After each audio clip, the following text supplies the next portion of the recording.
হাইসা না, তো বলো বলো, বাবার সঙ্গে কথা হয়েছে না? সবাই কথা হয়েছে। 11 বছর বয়সী স্কুল ছাত্রী আরাবী ইসলাম সুবাকে খুঁজে পেতে যখন সারা দেশ উদ্বিগ্ন ছিল, তখনই বেরিয়ে এলো এক চমকপ্রদ তথ্য। নিখোঁজ হওয়া নয়, সে স্বেচ্ছায় পালিয়েছে প্রেমিকের সঙ্গে।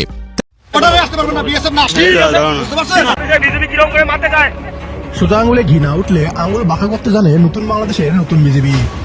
বাংলাদেশ সীমান্তে ভারতীয়দের এবং বিএসএফ এর একক রাজত্বকে ভেঙে দিয়েছে border guard Bangladesh BJP. Bharat সীমান্তে আমরা যেন পুরনো সেই বিডিআরকেই দেখতে পাচ্ছি। সম্মানিত দর্শক মণ্ডলী, এবার বাংলাদেশের দেশপ্রেমিক বর্ডার গার্ড বিজিবির সাথে পেরে না উঠে বিএসএফ তাদের জনগণকে তাদের সামনে ঠেলে দিয়ে নিজেরা পিছু হটছে। অপরদিকে মোহাম্মদপুর থেকে নিখোঁজ হওয়া সুবাহকে পাওয়া গেল নওগাঁর এক যুবকের সাথে। কে সেই যুবক এবং ইউনূস সরকারের জনপ্রিয়তা দিন দিন যেন অবক্ষয়ের তলানিতে চলে যাচ্ছে। কি চলছে রাজনীতির ময়দানে, এ সংক্রান্তই বিস্তারিত আপডেট নিউজ থাকছে আজকের এই ভিডিওতে। তাই আজকের এই ভিডিওটি সব মিলিয়ে অত্যন্ত গুরুত্বপূর্ণ হতে যাচ্ছে। 1 সেকেন্ড না টেনে ধৈর্য সহকারে পুরো ভিডিওটি দেখার জন্য আহ্বান করছি। আর একটি ছোট্ট রিকোয়েস্ট করছি, তা হলো যদি আপনি আমাদের এই চ্যানেল নতুন দর্শক হয়ে থাকেন, অবশ্যই আমাদের এই চ্যানেলটি সাবস্ক্রাইব করে একটি লাইক দিয়ে পাশে থাকা বেল বাটনটি অন করে দিবেন। তাই আর কথা নয়, চলুন সরাসরি আমরা ভিডিওতে চলে যাই। এবার প্রধান উপদেষ্টার পদত্যাগের দাবি ও সব উপদেষ্টাদের শাস্তির দাবিতে উত্তাল হয়ে উঠেছেন ডক্টর ইউনূসের বাসভবন যমুনা।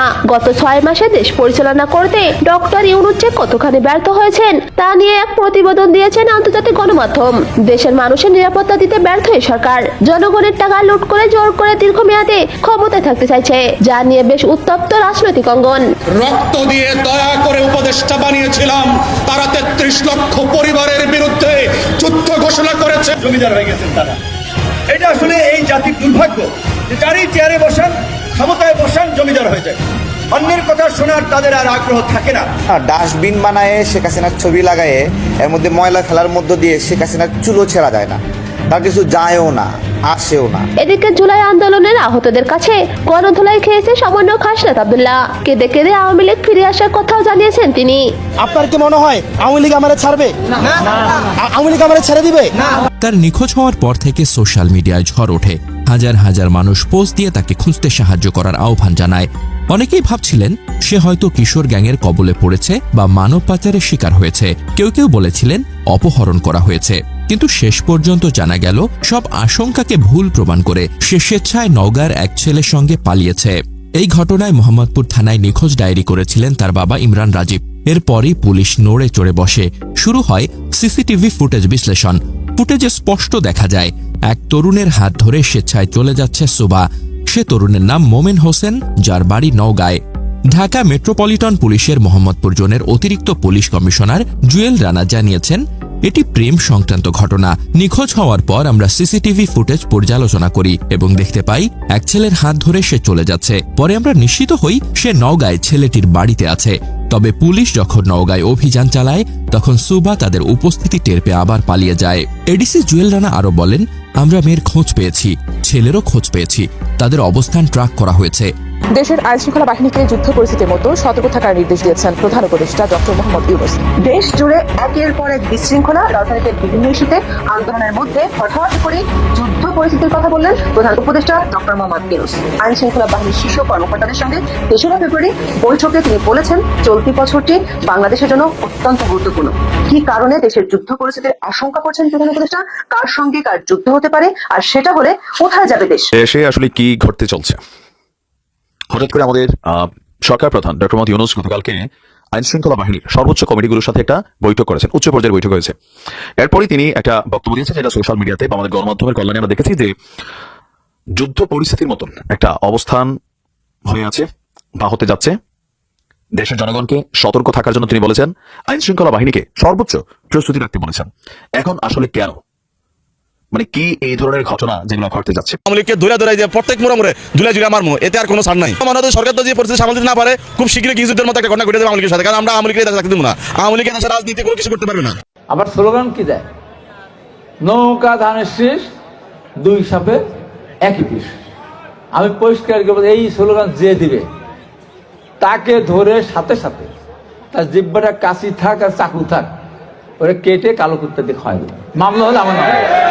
দর্শক, বানর যখন চিপায় পড়ে তখন আর কলা খায় না। বানর যখন আবার সুযোগ পাবে আপনার ঘাড়ে উঠবে, ঘাড়ে উঠে আপনার ঘাড় মচকিয়ে দেবে। এটা হলো বানরের নীতি। আওয়ামী লীগের নীতিটা ঠিক বানরের মতো বলেই আমি মনে করছি। বাংলাদেশের প্রধানমন্ত্রী শেখ হাসিনা এমপি আবার কথা বলেছেন। এইবার যখন কথা বলেছেন তাকে অবশ্য বাংলাদেশের প্রধানমন্ত্রী শেখ হাসিনা এমপি এসব বলা হয়নি। তাদের নেত্রী কথা বলবেন বলে একটা আমরা দেখেছি দ্য এটিম নামে একটা ফেসবুক পেজ আছে, যেটাকে লোকজন ফান করে এতিম ডাকে। সেখানে তিনি কানেক্টেড হয়েছেন, তার কথা শুনলাম মন দিয়ে। আমি খুব মন দিয়ে তার কথা শুনি। আমার কাছে একটা অসাধারণ বিনোদন এবং একটা অসাধারণ প্রশান্তি দেয়। সেই কারণেই দেখি কেন দেয়, সেই জায়গায় আসবো। এবং আমাদের মিডিয়াতে নিষিদ্ধ থাকলেও আমি মনে করি এটাকে আসলে পারমিশন দিয়ে দেওয়া দরকার।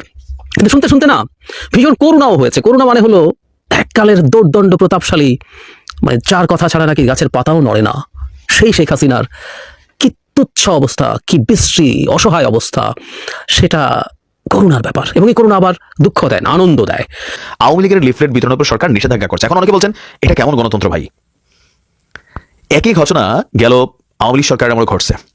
বিএনপির রুহুল কবির রিজভী, ইশরাক হোসেনের মতন যারা আছেন, তারা অনেকেই দ্রব্যমূল্যের যখন দাম বাড়তো বিভিন্ন ধরনের লিফলেট করে মাঠে ঘাটে বিতরণ করতে যাইতো। তখন তাদের কাছে হয়তো কি মানে দৌড়ের উপর একটা জিনিস করতো, আবার দৌড়ের উপর যেত। ইশরাককে গ্রেপ্তার করা হয়েছিল, তাই না? বিএনপির অনেক নেতাকর্মী, জামাত যদিও তখন তলে তলে কাজ করতেছিল, কিন্তু বিএনপি মাঠে ছিল। হাসিনাকে ফালাইয়া না আমাদের আসলে ভুল হয়ে গেছে। ভুল যদি নাই হইতো তাহলে রাতের একটা এসে আমি এখানে আপনাদের সাথে কথা বলা লাগে। আমি ব্যক্তি হাসনাতকে যতই অপছন্দ করি না কেন, তার কথাগুলা কিন্তু অপছন্দ করার মতো না। ভারতীয় বিএসএফ সীমান্তে অবৈধভাবে কাঁটাতারের বেড়া দেওয়ার চেষ্টা করেছে। বিজিবির বাধার মুখে ব্যর্থ হয়ে এবার ভারতীয় গ্রামবাসীদের দিয়ে বেড়া দেওয়ার চেষ্টা ভারতীয় বিএসএফের। বিজিবির ভয়ে এখন ভারতের বিএসএফ সাধারণ নাগরিকদের সামনে রেখে জমি দখলের পরিকল্পনা করছে। কেন ভারতীয় বিএসএফ ভারতীয় কৃষকদের সামনে রেখে নিজেরা পিছনে থাকছে? ভারতীয় বিএসএফ কেন কাপুরুষের মতো নাগরিকদের বিজিবির সামনে ঠেলে দিচ্ছে? কিভাবে ভারতের পাতা ফাঁদে পা না দিয়ে প্রফেশনালি ভারতের পরিকল্পনাকে নষ্ট করে? সম্মানিত দর্শক মণ্ডলী, বর্তমান সময়ে সবচেয়ে আলোচিত সংবাদ হলো নিখোঁজ হওয়া সুবা, অর্থাৎ মোহাম্মদপুরের মেয়ে। তার সন্ধান পাওয়া গিয়েছে নওগাঁ শহরে, যাকে নিয়ে তোলপাড় পুরো বাংলাদেশের ময়দান। যাকে নিখোঁজ বলে পুরো বাংলাদেশ জেনেছে। এবার সিসিটিভি ফুটেজে মিলেছে তার এক অবাক করা রহস্য, যা সত্যি লোমহর্ষক ও বিস্ময়কর। তিনি অপহৃত হন নাই, বরং নওগাঁর এক ছেলের সাথে প্রেমের সম্পর্ক করে ভেগে গিয়েছেন মোহাম্মদপুরের এই সুবা। অপরদিকে শেখ হাসিনার ক্ষমতায় আসা ডক্টর ইউনূস সরকারের, ডক্টর মোহাম্মদ ইউনূসের জনপ্রিয়তার পদদলিত হওয়া, তাকে ক্ষমতা থেকে নামানো এবং সীমান্ত এলাকায় বিএসএফের সাথে বাংলাদেশের বর্ডার গার্ড বিজিবির সংঘর্ষ এবং বিএসএফ ভয়ে বিজিবির সামনে টেক্কা দিতে না পেরে তাদের জনগণকে বিজিবির সামনে এগিয়ে দেয়া, নিজেদেরকে পেছনে লুকিয়ে রাখা ইত্যাদি বিভিন্ন প্রকার ঘটমান সংবাদ আপনারা আজকের ভিডিওতে দেখেছেন। এই সবগুলো মিলিয়ে আপনার মন্তব্য কী? আপনার কি অভিব্যক্তি? অবশ্যই আপনি আমাদের কমেন্টস বক্সে আপনার সেই অভিব্যক্তি এবং আপনার মতটি আমাদেরকে জানিয়ে অবগত করবেন, যাতে আমরা আপনাদেরকে আরও সুন্দর নতুন নতুন ভিডিও উপহার দিতে পারি। সকলেই ভালো থাকবেন, সুস্থ থাকবেন, নিরাপদ থাকবেন, এই আশা ব্যক্ত করে আজকের ভিডিও এখানেই শেষ করছি। আমিন ওয়া আখিরু দাওয়ানা আলহামদুলিল্লাহি রাব্বিল আলামিন। আসসালামু আলাইকুম ওয়া রাহমাতুল্লাহি ওয়া বারাকাতুহু।